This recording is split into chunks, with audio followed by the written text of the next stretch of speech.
پیغمبر ما 13 سال فقط درس عقیده داد و ما 13 هفته عقیده نمیخونیم. پرسان بکنین از پدرایتان و پدرکلانایتان و کاکا و ماماهایتان، ریش سفیدای بزرگ و محترمی که در افغانستان هستند، از اینا شما یک سوال بکنین که آیا شما یک 13 هفته کسی برای شما درباره عقیده صحبت کرده؟ میگه نه والا بچه.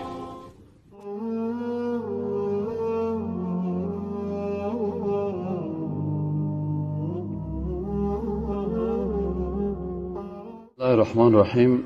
الحمد لله و الصلاة و السلام علی رسول الله صلی الله علیه و سلم. برادرای محترم، السلام علیکم و رحمت الله و برکاته. در هفته گذشته ما شما در درس‌های عقیده شروع کردیم. بخشای مقدماتی درس عقیده بود که چند مقدمه را سرش صحبت کردیم و امروز درس اول عقیده شروع میشه. بعد از مقدمه درس اول عقیده امروز بخیر شروع میشه و ما تقاضایم از برادرایی بود که چون عقیده بسیار مهم است و رسول اکرم صلی الله علیه و سلم تقریبا 13 سال مکمل اما آغاز دعوت خدا فقط به عقیده تخصیص داده بود و مشکلی که امروز ما شما در افغانستان داریم و را گفتم خدمتتان که مشکل ما در افغانستان چرا زیاد است؟ به خاطر ازی که در افغانستان مردم فقه میخوانند. اول از فقه شروع میکنن، باز که کمی فقه را خواند از شعر شروع میکنن، شعر میخوانند، باز فقه میخوانند. و طبعا وقتی که انسان از درسای خود از شعر و از حافظ شیرازی و از گلستان و از 5 کتاب و از این گپا شروع کرد، ای از امروز اول در ذهنش مثل سنگ واره میشینه، ذهنشین میشه. خصوصا اطفال. عرب ها یک مثل دارن میگه علی علم فی الصغر کالنقش فی الحجر. علم در خردسالی مثل از این واره است، مثل که انسان در سنگ نوشته کرده باشه. وقتی که از آغاز انسان تهدا به غلط ماند و در فروعات داخل شد. مردم افغانستان میگه ما حنفی هستیم، لکن حنفی نیستن مردم افغانستان. مذهب مردم افغانستان تا بال معلوم نیست. اگر مردم افغانستان حنفی باشن، امام ابو حنیفه رحمت الله علیه که رئیس مذهب حنفی است، رئیس شو است دیگه، پایان باز شاگردایش است. او خودش علوم به دو بخش تقسیم کرده. یکی فقه اکبر میگه و یکی فقه اصغر. اولین کسی که می اصطلاح استعمال کرده و نام کتابش است فقه اکبر، اعتقادات فقه اکبر میگن. یعنی فقه اگر ما شما علوم اسلامی رو تقسیم بکنیم به فقه اکبر و فقه اصغر، یعنی میگیم یکی دانش بزرگ است. فقه به معنای دانش است. پس دانش بزرگ ایره امام صاحب ابو حنیفه نام گذاشته و گفته که فقه اکبر یعنی اعتقادات و دیگه نماز و روزه و حج و زکات و معاملات و قصاص و حدود یاره کلش به نام فقه اصغر میگن. ما مردم افغانستان فقه اکبر هیچ نمیخوانیم و فقه اکبر یعنی اعتقادات تنها در مدارس کسی که تخصص داره او میخوانه و ای کسای دیگی که مثلا ما مسلمان هستیم، ما عقیده خود از کجا میگیریم؟ ما به عوضی که فقه اکبر از اعتقادات شروع میکنیم بر طفلای خود بعد از اینکه قرآن شریف خوان، باز 5 کتاب حافظ شیرازی و در حالی که در حافظ شیرازی در اشعار و ابیات از او اصطلاحات استعمال میشه که ما اجازه نداریم از نگاه عقیده که اصطلاحات ما استعمال بکنیم. پس این طفل بیچاره که روز اول اشعار حافظ یاد گرفت و 4 کتاب و 5 کتاب یاد گرفت، که حتی اگر شما امو 4 کتاب و 5 کتاب دقیق علمایی که تحقیق کردن گفته مؤلف ازی یک اهل سنت نیست، هیچ اهل سنت مؤلفش نیست. پس ما تهداب عقیده خوده آنچه که علمای اسلام، پیغمبر ما 13 سال فقط درس عقیده داد و ما 13 هفته عقیده نمیخونیم. پرسان بکنین از پدرایتان و پدرکلانایتان و کاکا و ماماهایتان، ریش سفیدای بزرگ و محترمی که در افغانستان هستند، از اینا شما یک سوال بکنین که آیا شما یک 13 هفته کسی برای شما درباره عقیده صحبت کرده؟ میگن نه والا بچه. من خودم برفیل دیدم. خیلی چی خواندی؟ حافظ خواندیم. چی خواندی؟ والا 5 کتاب خواندیم. چی خواندی؟ خلاصه خواندیم. از عقیده چی خواندی؟ هیچ چیز نخوانده. پس اینا وقتی که مسئله عقیده مطرح میشه، چون در ذهن از او از طفولیت اشعار حافظ شیشته، او شعر سنگتراش شیشته که سنگتراش که موسی علیه السلام روبرو شد و موسی علیه السلام دل از او از دین العیاذ بالله سیاه کرد. پس در ذهن از او این شیشته که پیغمبر سنگتراش از موسی علیه السلام که رتبهش پیش خداوند بسیار بلند بود. اینا چطور میتونی عقیده از رو اصلاح کنی؟ مشکل است. مشکل است که تو بر از اون نفر قناعت بیتی که نه، قل هو الله احد الله الصمد لم یلد ولم یولد ولم یکن له کفوا احد. مشکل است بر از بوی که این پیغمبرا تلک الرسل فضلنا بعضهم على بعض منهم من کلم الله. اینا وقتی که تو میای سر پیغمبر گپ میزنی، این خب فضیلت عالی و پیغمبر معصوم است. چطور یک پیغمبر معصوم دل یک نفر از اسلام و از دین سیاه میکنه؟ این گپ مخالف عقیده هست. پس تو برو جانب مقابل قناعت دادن نمیتونی. چرا قناعت دادن نمیتونیم؟ علتش چی است؟ علتش ما قناعت دادن نمیتونیم به خاطر ازی که در ذهن از او العلم فی الصغر کالنقش فی الحجر. این چی شده؟ امو در خردسرگی که در ذهنش همی اشعار و ابیات و کست ها ماندگیست و شنیده و گریان کرده، حال چه قسم این نقش سنگ پاک بکنه. از این خاطر من کورس عقیده را شروع کردم و از برادرها تقاضا کردم که برادر عزیز، در کورس عقیده دست خالی نبیا. گوش گرفتن خالی برای تو کافی نیست. تو باید پیشت قلم باشه، پیشت کتابچه باشه و فرمول های اساسی عقیده را باید حفظ بکنی. فرمول بسیار بزرگ عقیده را باید حفظ بکنی. اگر حفظ نکنی برای تو مشکل پیدا میشه. ببینین در قرآن عظیم شان بعد از پیغمبرها یگانه شخصی که پیغمبر نبوده او را الله من حیث یک شخص بسیار بزرگ معرفی کرده و برای او گفته حکمت دادیم، شخص بسیار حکیم بوده، حضرت لقمان است. ولقد آتينا لقمان الحكمة أن اشكر لله ومن يشكر فإنما يشكر لنفسه ومن كفر فإن الله غني حميد. الله میگه که ما برای لقمان حکمت دادیم. حکمت لقمان در چی بود؟ وقتی که او برای پسر خود وعظ میکنه، از کجا شروع میکنه؟ برش میگه یا بنی، ای پسرک من، لا تشرک بالله، به الله کسی را شریک نساز. به الله کسی را شریک نساز. ان الشرک لظلم عظیم. یک انسان حکیم، یعنی الله چرا او را سبحانه و تعالی، چرا حضرت لقمان علیه السلام چرا حکیم معرفی میکنن؟ به خاطر ازی که بر ما شما میفهمانه که من بر از او حکمت دادم، پس شما نصیحت های یک انسان حکیمی که الله به حکمت از اون مهر تایید گذاشته، شما از نصیحت های از او استفاده بکنین. خب پس شما گپای از او رو بیهوده نگیرین. انسان حکیم است و الله میگه حکیم است، دیگر حکمتشان ضعیف است. خب این انسان حکیم وقتی که دعوت شروع میکنه، از کجا آغاز میکنه؟ برای پسر خود. برای پسر خود میگه که یا بنیه، ای پسرک من. اولین نصیحت یک پدر مهربان برای اولادش چی است؟ با کلمات بسیار شیرین، نه با غال مغال و دشنام و چیز. برش میگه ای پسرک من، ای پسر شیرین من، ای توت جگر من، لا تشرک بالله، با الله کسی را شریک نساز. این شرک لظلم عظیم. شرک گناه بسیار بزرگ است. خب اول از اینجا شروع میکنن، به خاطر از اینکه اولاد خود از اعتقادات شرکی تخلیه بکنن، ذهن از رو پاک بسازن.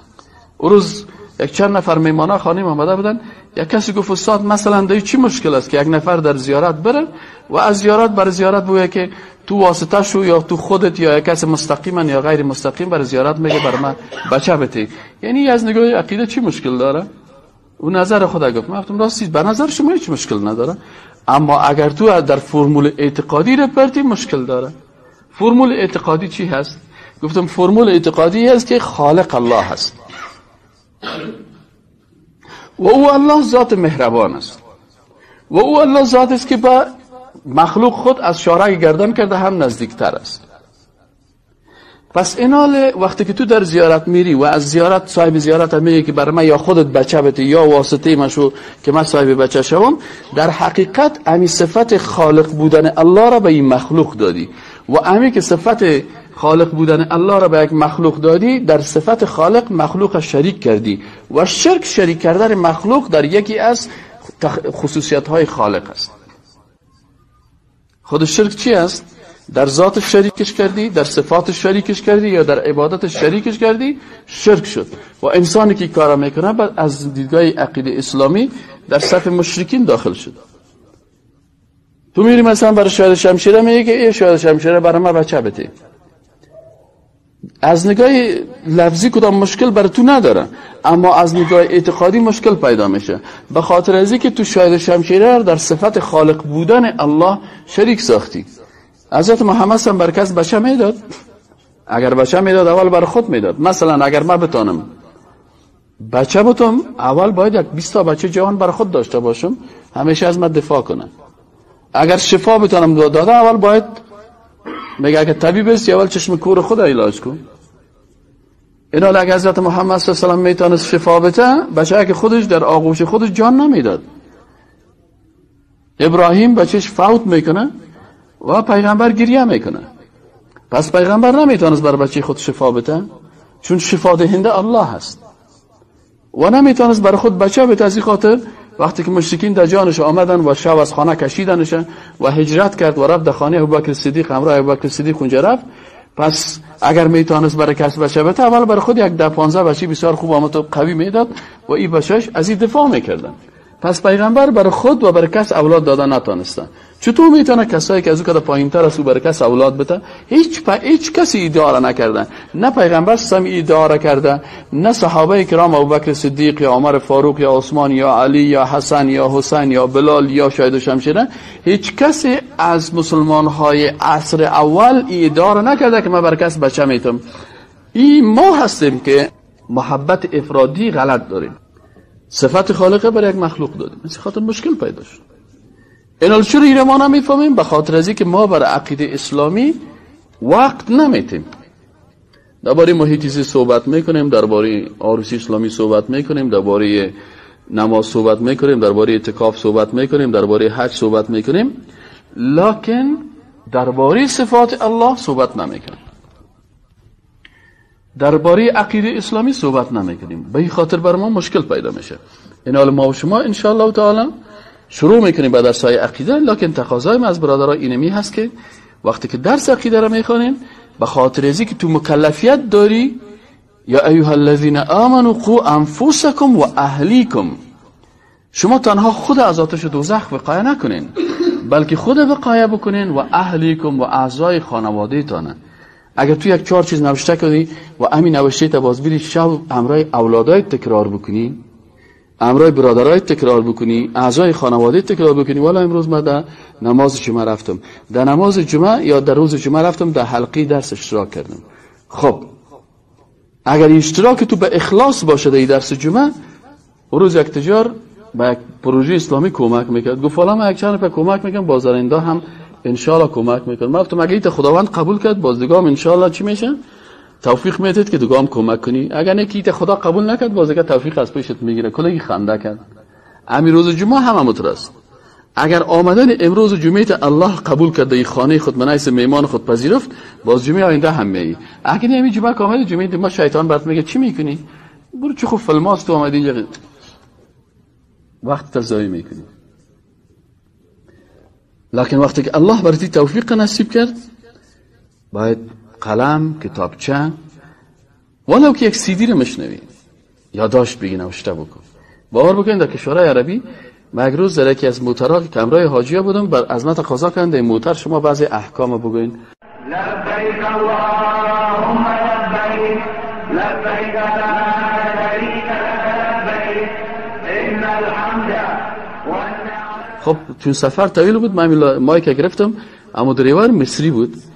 من صحبت کردم، میرفتم دیدم که امی دریور مصری امی کلمات وقتی که من میگفتم در حالی که فارسی نمیفهمید، وقتی که آیت میخوانم باز کتر انگشتای خود و من الناس من یقول بازی تو کتکل که خدا کشی میکرد آمنا، باز میگفت آمنا بالله و بالیوم الاخر و بروز آخر.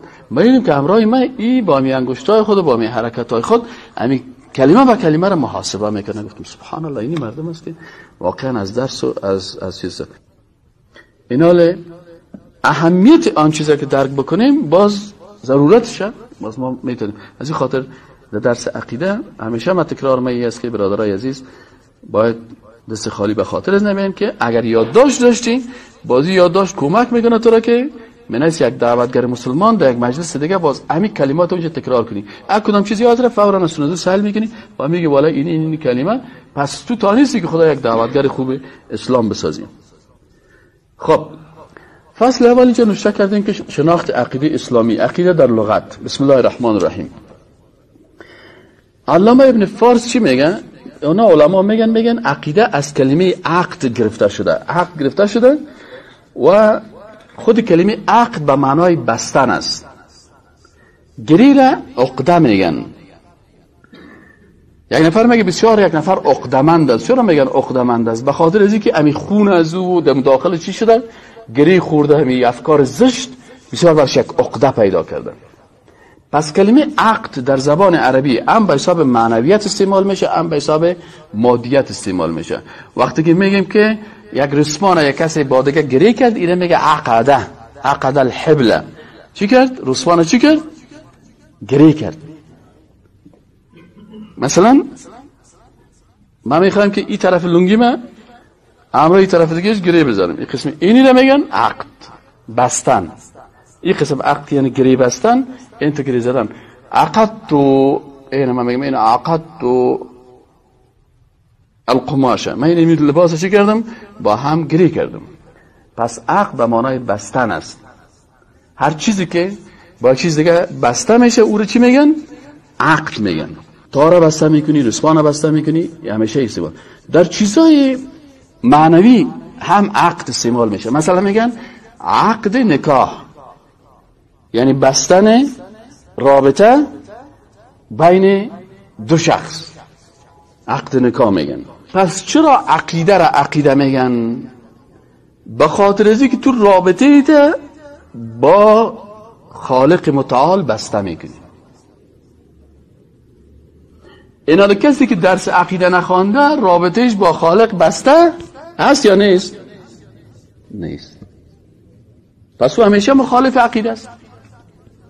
از این صفت خدا که گپ زدی کتت مخالفت میکنه، از توحید عبادت گپ زدی کتت مخالفت میکنه. چرا؟ چون او عقیده در درسای عقیده نشیشه، از این خاطر رابطهش با خالق بسته نیست. از این خاطر عقیده را عقیده میگن. به خاطر از اینکه کسی که درس عقیده میخوانه، در مجلس عقیده میشینه و عقیده خدا مطابق قرآن و سنت میسازه، رابطه خدا مستحکم بسته میسازه با کی؟ با خالق متعال. از این خاطر اینا عقیده میگن. اما عقیده را در اصطلاح علما دو قسم تعریف میکنن. یکی تعریف عام است که هر عقیده را شامل میشه و یکی تعریف خاص است که مخصوص به عقیده اسلامی هست. یکی تعریف عام است. در تعریف عامش چی میگن؟ میگن عبارت از امور است که نفس آن را تصدیق نمیده و قلب به آن اطمینان حاصل میکنه و در آن شک و شبهه نباشه. خب امور است که نفس او را تصدیق میکنه. نفس او را چی میکنه؟ تصدیق میکنه. و قلب انسان به او اطمینان حاصل میکنه، قلب اطمینان میکنه و در او شک و شبهه پیشش وجود نداره. این کل اعتقادات شامل میشه. یک نفر است به عقیده اسلامی نفسش تصدیق کرده که خالق وجود داره و خالق ذات یگانه هست و قلبش به او اطمینان حاصل کرده و در هیچ شک وجود نداره. پس این تعریف سر عقیده اسلامی هم میشه، سر هندویزم هم تطبیق میشه. یک نفر نفسش به اعتقاد به بتها را تصدیق میکنه، قلبش اطمینان حاصل کرده که اینمی بگوان العیاذ بالله خدای ما هست و دیگه شک نداره. پیش یک هندو برو میگن نه نه نه نه بگوان هست و اینمی بگوان ما عقیده داره. نصرانی ها میگن که عیسی بچه خداست، العیاذ بالله. وقتی که میگن عیسی بچه خداست پس نفسشان تصدیق میکنه اینمی اندیشه را و قلبشان به اطمینان داره و شک شبه نداره. وقتی که برشان بگوی پیش یک کشیش بشینه میگه بله من هیچ شک ندارم، خلاص. پس این تعریف عام عقیده است که برای همه کس یکی میشه. اما در اصطلاح اسلامی عقیده را چه قسم ما تعریف میکنیم، ما مسلمان ها یا علمای اسلام چه قسم تعریف میکنن؟ اینا میگن که عقیده عبارت از ایمان قطعی، عقیده عبارت از ایمان قطعی به الله سبحانه و تعالی، یعنی هم به وجودش هم به وحدانیتش. ایمان قطعی به الله سبحانه و تعالی، هم به وجود الله که الله موجود است و هم به وحدانیتش که ذات یگانه هست در ذاتش، در صفاتش، در عباداتش و در قانونش. بازی رو ما و شما انشاءالله در درسای بعدی میخوانیم. پس ایمان قطعی به الله سبحانه و تعالی، به ملائکه، به کتابهای آسمانی، به پیامبران، به روز آخرت، به تقدیر خیر و شر و به تمامی آنچه که در قرآن کریم و سنت صحیحه از اصول دین آمده. یعنی خلاصه همی چی است؟ آمنت بالله است، آمنت بالله و ملائکته و کتبه و رسوله و الیوم الاخر و القدر خیره و شری من الله تعالی و البعث بعد الموت. و با آنچه که در قرآن عظیم الشان به کلش آمده درباره اصول دین، اساسات دین، اعتقادات اسلامی و در احادیث رسول الله صلی الله علیه و آله آمده و صحابه کرام به او اجماع کردند و به این به شکل کامل تسلیم شدن می باشه. همچنان از شرطای ایمان ای هم است بازی که انسان ایمان آورد در مسائلی که در قرآن عظیم الشان است. پورا باز ما و شما مفصلا میخوانیم که آنچه که مؤمن بهی است که ما باید به او ایمان داشته باشیم. به چی ایمان داشته باشیم؟ به وجود خالق ایمان داشته باشیم. به چی ایمان داشته باشیم؟ به یگانگی خالق ایمان داشته باشیم. به چی ایمان داشته باشیم؟ به عصمت ملائکه ایمان داشته باشیم، موجودیت ملائکه و پاکی و عصمتشون. به کتاب‌های آسمانی، به پیامبران الهی و عصمت از اونا، به روز آخرت، به زنده شدن بعد از مرگ، به قضا و قدر، به جنت ایمان داشته باشیم، به دوزخ ایمان داشته باشیم، به پل صراط ایمان داشته باشیم، به ترازوی میزان ایمان داشته باشیم، به ختم رسالت ایمان داشته باشیم، به موجودیت جن ایمان داشته باشیم، به موجودیت شیطان ایمان داشته باشیم. کلش مسائل مربوط به ایمان میشن. به ایمان داشتن مهاجرین و انصار ایمان داشته باشیم. این کل این چیزهای است، مسائل است که در قرآن آمده که بدون ازی ایمان انسان صحیح نمیشه. نقطه دیگه ایشی است که اینمی ایمان با رضایت قلبی باشه. شرط دیگه ایشی است که باید ایمان با چی باشه؟ رضایت قلبی باشه. مثلا در بعضی اوقات ما دیدیم در افغانستان یک روز یک گندو در جای شیشته بود، برش گفتن بخوان کلمه را، گفت والا به خدا ایمان دارم، لا اله الا الله. لفظا گفتی گفت. ما شیشته بودیم، بچه ها جوانا و وقت مثلا خورد بود، خیلی بچه ها گندو را گفتن تو بخوانی کلمه را، گفت وای چرا که این کلمه را؟ والا من یاد دارم، به خدا ایمان دارم، لا اله الا محمد رسول الله. چند دفعه خواند. اما امی ایمان ازی در لفظ بود، رضایت قلبی. اگر رضایت قبلی وجود نداشت لنگوی هندوگری خدا چی میکرد؟ اوسو میکرد و او رو به مسخرگی در دان دکان نمیگفت، میرفت در مسجد حداقل به مردم میگفت برادر من باوردم این علامت رضایت است. توجه شده؟ اما یکی در دکان بر 4 نفر گفت چی شد؟ پس رضایت. از این خاطر میگم فلا و ربک، الله سبحانه و تعالی قسم یاد میکنه، قسم از به پروردگارت که لا یؤمنون، ایمان ندارن که حتی یحکموک فیما شجر بینهم، تا که تو را حکم قرار ندارن در اختلافات خود. ثم لا یجدوا فی انفسهم حرجا مما قضیت، باز در نفسهای خود حرج هم نداشته باشه، یعنی از قانون الله دلتنگ هم نشن. احیانا مثلا یک دختر میگه من به قرآن ایمان دارم لکن حجاب میگه والا به زور میپوشم، والا می حجاب سرما چی است؟ بابی اولادا میره به زور سرما پوشانده، اگر رضایت از اون نباشه من نمیپوشم. پس این به یک امر الله قلبا تسلیم نیست. از این خاطر تو باید به احکام الله تسلیم باشی، قلبا تسلیم باشی و در قلب دلتنگی وجود نداشته باشه. دیگه مسئله است که ایمان باید تسلیمی کامل باشه، یعنی تو نیست که مثلا من اینی احکام دین قبول دارم و اینی احکام دین قبول ندارم. وقتی که ما میگیم لا اله، لا اله، اله کی است؟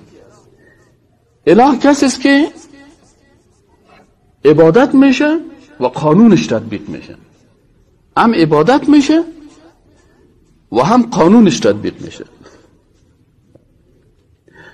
پس لا اله چی معنی؟ میگی نیست هیچ کسی که عبادتش شوه و قانونش تطبیق شوه. قانون چی؟ چی جایز است، چی ناجایز است، چی خوب است، چی خراب است، چی حلال است، چی حرام است. اینا نمیره کی تعیین میکنه؟ اله تعیین میکنه. پس وقتی که میگی لا اله نیست هیچ کسی که مستحق ازی باشه که عبادت شوه، به او رکوع شوه، سجده شوه، بر از او نماز خوانده شوه، بر از او نذر شوه، بر از او قربانی شوه، کل از اینا نفی میکنی. و نیست هیچ کسی که قانون از او تطبیق شوه که چی حلال است، چی حرام، چی جایز است، چی ناجایز است، چی خوب است و چی بد است. الا الله، باز اینجا استثناء میشه فقط الله سبحانه و تعالی. این وقتی که تو کلمه خواندی ببین مستقیما کلمه تو ارتباط گرفت با کجا؟ با سیاست. چرا که یکی از شرایط سیاست چی است؟ تطبیق قانون است. اینا تو قانون الله را تطبیق میکنی یا تا قانون غیر الله را تطبیق میکنی؟ پس اگر قانون الله را تطبیق میکنی در سیاست داخل شدی. از این خاطر کسایی که میگه ما با سیاست کار نداریم، اینا کلمه را معنیش نمیفهمن. مسلمانی که گفت والا من مسلمان هستم خب با سیاست کار ندارم، اون معنی کلمه را نمیفهمه. خود سیاست چی است؟ تطبیق قانون است. در انگلیسی چی میگن؟ میگن the rule of law. تطبیق چی است؟ قانون است. این وقتی که تو تطبیق میگی لا اله نیست هیچ کسی که قانون از او تطبیق شود. حالا مثلا زنا خوب چیز است یا بد چیز است؟ در دموکراسی میگه خوب و بد از زیر پارلمان تعیین میکنه. پس خدای دموکراسی پارلمان است. اله پارلمان دموکراسی کی است؟ کسایی که به دموکراسی ایمان دارن میگن ما به دموکراسی باور داریم، اونا خدایشان چی است؟ پارلمان است. پارلمان فیصله میکنه که شراب حلال است یا شراب حرام است. یعنی شما بسیاری وقتا یک بار از مسلمان ها یاد نگیرین، از کافر ها یاد بگیرین امی دموکراسی ده. ما به هندوستان رفتیم، در هندوستان رئیس یکی پانتون ها، چون ما استادای پانتون بودیم 20 نفر استادای پانتون، رئیس یکی از پانتون هاش ما را دعوت کرد، گفتم شما میمانم هستیم. امی استاد پروفسور از اینا که ما را دعوت بر ما اعلان کرد، بعد از یکی از استادای ما گفت پروفسور گفت من یک پیشنهاد دارم. گفت بفرمایید بگین پیشنهادتونه. سعی کنین معنای لا اله الا الله را چه قسم با آدم باید بفهمن. برش گفتن که پروفسور ما مسلمان هستیم، اکثر در مجلسایی که شما ما را دعوت کردین در سر میز شراب بوده. ما گفتن که شراب حلال است و پارلمان ما اینو تصویب کرده، پس در هندوستان شراب سر میز باید باشه. ما نمیخوایم قانون خود تبدیل بکنیم. این حالی که شما نمیخورین، ای که تو خوش نداری یا تو مسلمان هستی، it is not my business. we believe on democracy. ما باور داریم، یعنی believe که ما عقیده داریم به دموکراسی. پس این حال شراب حلال است یا حرام از دیدگاه کلمه ایره اله تعیین میکنن. ما میگیم که لا اله نیست کسی که برای ما خوب و خراب و حلال و حرام تعیین بکنه الا الله. الله تعیین کرده، خلاص. الله برای ما تعیین کرده که شراب حرام است.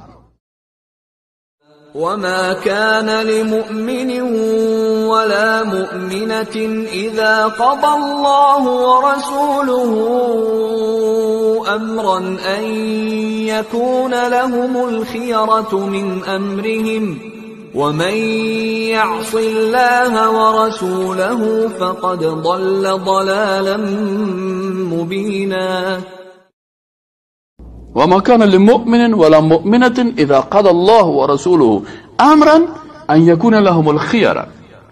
قرآن میگه که نیست بر یک مرد مسلمان و بر زن مسلمان اختیار وقتی که الله و رسولش یک چیز رو فیصله کرد، بازی اختیار مسلمان نیست بر مؤمن و مؤمنه. اگر تو مؤمن هستی ایمان داری خلاص مؤمن تسلیم هستی. مسلمان اسلام چی معنی؟ یعنی تسلیم. پس تو تسلیم هستی که آنچه که الله و رسولش فیصله کرده دیگه ما اختیار نداریم، چون اله ما الله هست. الله توسط رسولش برای ما رسانده کلام خدا و گفته که شراب حرام است. همین نقطه را چند نفر میفهمن؟ از این خاطر بسیاری کسایی که عقیده نمیخوانن برش میگه که ما دموکراسی یک چیز خوب است، مثلا خوب لنگی کتام داره، شیخ الحدیث هم است، اما معنای لا اله الا الله را نمیفهمه و معنای دموکراسی را هم نمیفهمه. انگلیسی نمیفهمه که what is the meaning of democracy. اگر انگلیسی میفهمید و حداقل از یک تو آمدی مثلا یک چیزی هست، یک بوتل آمده از خارج، تو از دل خود میگی عوض نه، تو پشت بوتل بخوان کمی کرباوی که تو میخوانی دیگه چی گت است. بسیاری کساس هم قوطی های خارجی که آمد برش گفت انرژی یا فلانی یا فلانی، اما تو سرش آواز کرده میره و بالا کرده میره. اما آدمی که یک کمک دیگه شرایط باید تو عالم دین اول باید انگلیسی رو نه به خاطر از اینکه ترجمانی امریکایی را بکنه، انگلیسی رو یاد بگی به خاطر از اینکه از شر امریکایی خدا نجات بدی، از شر کافرها خدا نجات بدی. بفهمی که یعنی چی میخواین بگوید. پس اگر تو انگلیسی یاد داشته باشی و دیکشنری در پیشت باشه، وقتی که یک چیز رو برات آوردن خواندی، بازو برات نشون میکنه که این بسیار خوب چیز است، لکن 3% شراب داره. در بعضی از چیزا نوشته کردن، دروغ نمیگن، 3% شراب داره. در این حتی 0.5% الکل است. در این خوردن یک قدر الکل است. این حال وقتی که اگر تو انگلیسی رو بفهمی و این رو درک بکنی که 3% الکل داره، باز هر مشروب عاجل که در بازار پیدا شد بالا نمیکنی و نمیخوری. اول میخوانی باز از اون و دیگه قسمت ما محاسبه میشه. و باز وقتی که در کتابای اسلامی وقتی که آمدی خواندی که در این بوته در این قوطیگه که اینجا آمده و از خارج آمده و اینجا توزیع میشه نوشته 3% شراب، میایم باز کامپیوتر خود از دیدگاه اسلامی آیا شراب یک پیکش بخوری حرام است، یک گلاس بخوری حرام است، یا یک بوتلش بخوری حرام است، یا میگه که نه آن چیزی که یک بوتلش حرام است یک قطرهش هم چی است؟ خلاص مشکل حل شد.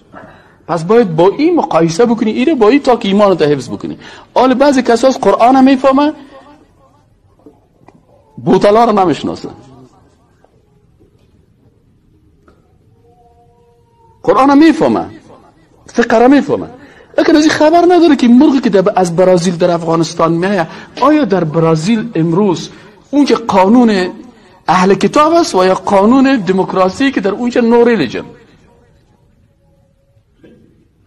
این بسیاری وقتا ما مشکل ما اکثرا که کسایی هست که متاسفانه پس در اسلام وقتی که تو میخوای مسلمان واقعی باشی باید تکنولوژی را با اسلام مثل دو خط ریل اردوش باید یک جای حرکت کنی.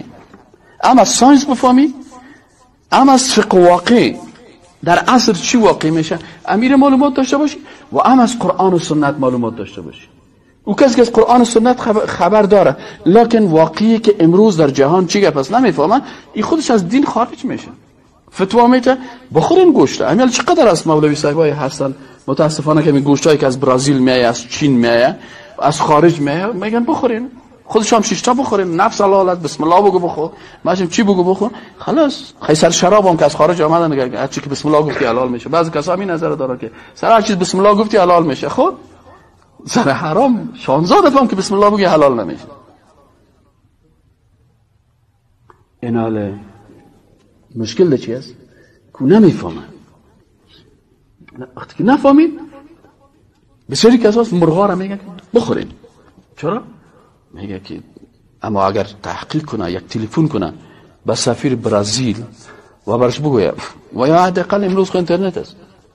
ما مشکل ما است که به اینترنت دسترسی نداریم و عالم دین و مفتی اسلام و متخصص اسلام اول باید در اینترنت دسترسی داشته باشه. فورا یک ایمیل روان میکنی، یک پرسان میکنی از برزیل، از شرکت برزیل که شما چقدر؟ میگه ما سال روزانه 170 تن تولید داریم. مرغ بله. میکشین؟ میکشیم. چه قسم میکشین؟ با الکتریک کت برق میکشین. نکس در لندن گوشت میخرید؟ از گفته بود کلی مرغ هم است. گفته خود کلیش است. گفته تا کلیش چی نقصه دیگه؟ گفته نه ما نمیخوریم. چرا نمیخوریم؟ شما دیوانه هستین نمیخوریم. گفتی قطع نشد. چرا قطع شد؟ او انگلیسی برازیل میگه چرا قطع شد؟ What is the problem؟ کت برق کشتیمش، خوب شستیمش، خوب پاک صفا جورش کردیم، هیچ میکروب کثافت هیچ چیز نداره. این خلاص بگی با خودی است. اینا رو واقعیت هم میگه. اما ما تو خبر نداریم که آیا در اونجا هست. از این خاطر بسیاری وقتا مثلا وقتی که میگیم لا اله اله کسی است که قانونش تطبیق میشه. اما بسیاری پارلمان ها هست همجنسگرایی را پارلمان تایید میکنه نمیکنه. امروز اخبارایش هم هست فعلا خوب است، خبرهای گرم است که در فرانسه و در فلانی جای در فلانی جای سرازی مظاهرات و جنجال ها و مشکلات است. خب کسی که همجنس بازیگرایی را در اون مملکت حلال قرار میده، جایز قرار میده، الهشان شد نشد. ما تو چی میگیم؟ لا اله نیستی. از این خاطر در آیت قرآن چی میگن؟ و من یکفر بالطاغوت. ما بسیاری وقتا در سوالای امتحان پانتون میریم میگیم مسلمان قرآنی کی هست؟ مؤمن قرآنی رو بر ما تعریف کنید. اگر ما اصلی آیت بر ما نشکر میگیم صحیح است، اگر دیگه چیز گفت فضل خود میگیم نه غلط از جواب. چی میگن؟ و من یکفر بالطاغوت. اول به کی باید کافر شوی؟ به طاغوت. طاغوت کی است؟ کسی است که ضد قانون خالق قانون میسازه. کمونیسم طاغوت اساس. این طاغوت احیانا فرد میباشه، احیانا یک گروه و یک فکر و یک اندیشه میباشه. طاغوت یا یک شخص میباشه مثل فرعون. فرعون یک طاغوت بود، هامان یک طاغوت بود، نمرود یک طاغوت بود و شداد یک طاغوت بود. ان ومن یکفر بالطاغوت و یؤمن بالله. اول با کی باید تو کافر شوی؟ به طاغوت. هر کسی که قانون ضد قانون الله میسازه. دموکراسی قانون ضد قانون الله هست، چون اینجا حکم مردم است، توسط مردم بالای مردم قانون مردم میسازن، قانون قرآن نیست. اول باید با کمونیسم کافر شوی، اول باید با سوسیالیسم کافر شوی، اول باید با کپیتالیسم کافر شوی، اول باید با نشنالیسم کافر شوی. و ما یکفر بالطاغوت، این طواغیتی که به شکل یک اندیشه هست یا به شکل یک فرد است، به این کافر شوی. و یؤمن بالله، سپس به الله ایمان آورد. فقد استمسک بالعروة الوثقی، او وقت به عروة الوثقی که قرآن است چنگ زدن. پس مسلمان قرآنی کی است که اول به طواغیت چه شود؟ کافر شود. و از این خاطر اول به طاغوت چه قسم کافر میشه که میگی لا اله نیست هیچ کسی که صلاحیت داشته باشه که این قانون بسازه ضد قانون الله. هیچ کسی مستحق ساختن قانون نیست و هیچ کسی مستحق عبادت نیست. کلش نفی میکنی، کلش نفی میشه. بعد از او اثبات میگی الا الله، بغیر از الله سبحانه و تعالی. فقط استمسک بالعروة الوثقی. و شرط دیگه چی است که آنچه که به او عقیده داری به او عمل بکنی. شرط دیگه چی است؟ آنچه که به او عقیده داری به او عمل بکنی. چه قسم عمل بکنی؟ من عقیده دارم که قرآن یک کتاب مقدس است، کلام الله است، به این باید عزت شود. پس اگر یک کسی قرآن در کثافت دانی میپرته، این باز مؤمن گفته نمیشه. چرا؟ با آنچه که عقیده داره. ما میگیم که سجده فقط برای الله هست، بازی میره برای مرشد خود سجده میکنه. رکوع فقط برای الله هست، این میخواسته برای قبر رکوع میکنه و سجده میکنه. نظر عبادت است، لا ایاک نعبد و خاص پروردگار عقیده داره، لکن عملا میره نظر به نام یک شخص میگیره. پس اینجا باز به این عمل نکرد. پس با آنچه که میگه به این باید عمل بکنه. سبحان ربک رب العزة عما یصفون و سلام علی المرسلین والحمد لله رب العالمین. اللهم ربنا آتنا في الدنيا حسنة وفي الآخرة حسنة وقنا عذاب النار.